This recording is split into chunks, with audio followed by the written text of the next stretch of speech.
اور वहीं पर आप देखिए कि साबिक वजीर अब्दुल गनी वकील ने उमर अब्दुल्ला के बयान को इश्तियाल अंगेज और गैर जिम्मेदाराना बताया है।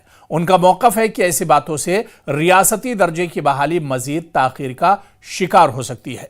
क्या कुछ अब्दुल गनी वकील ने कहा है उमर अब्दुल्ला के बयान को लेकर, उनका यह बयान भी आप सुन लीजिए। और एक तरीके से उन्होंने इश्तिहाल अंगेज बयान दिया है और इस इशू को लद्दाख के साथ मिलाकर इश्तिहाल अंगेज बयान दिया है और एक तरीके से मरकजी सरकार को थ्रेटन किया है, एजिटेशन का। मैं उमर अब्दुल्ला से ये कहना चाहता हूँ कि उमर अब्दुल्ला साहब, इश्तिहाल अंगेज बयानात से जो हमारा रेस्टोरेशन ऑफ स्टेटहुड है वो डिले हो सकता है।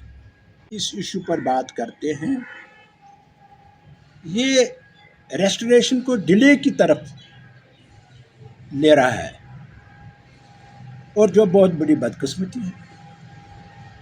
अगर आप सीरियस है रेस्टोरेशन ऑफ स्टेटहुड के लिए, तो आपको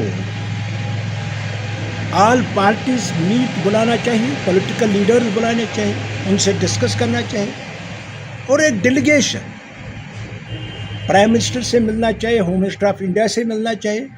उनकी कमिटमेंट है, तो ये बातचीत के ज़रिए ही रिजल्ट सही निकल सकता है और हमारा रेस्टोरेशन जो है, हक जो हमारा है वो मिल सकता है। लेकिन जब हम इश्तिहाल अंगेज बयानात जो आप इशू कर रहे हैं, इससे तो डिले हो सकता है।